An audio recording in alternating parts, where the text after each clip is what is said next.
Tonight, leaders in the village of Brooklyn are trying to figure out how to move forward after a dispute about a tree on a property line led to a violent incident in which a gun was fired last week. Warjalis reports on what village board members decided. Well, all of this came to a head last week when gunfire suddenly erupted here in the village of Brooklyn over a dispute about this tree. Tonight, the village board tried to come up with a process to move forward, but again, they're stumped. Yeah, I'm really struggling with the risk rating.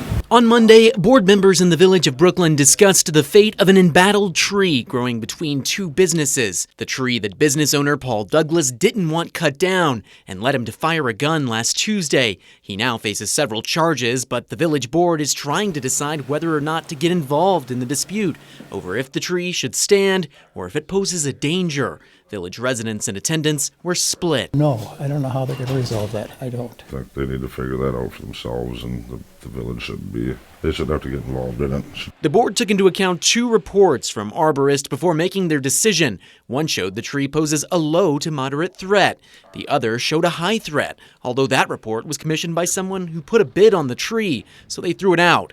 Ultimately, the cloudy information led them to postpone. We're hoping that the arborist will be here to be able to explain her report in layman's terms, basically.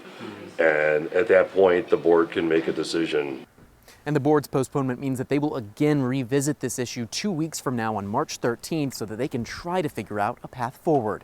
In Brooklyn, Warjalis, 27 News.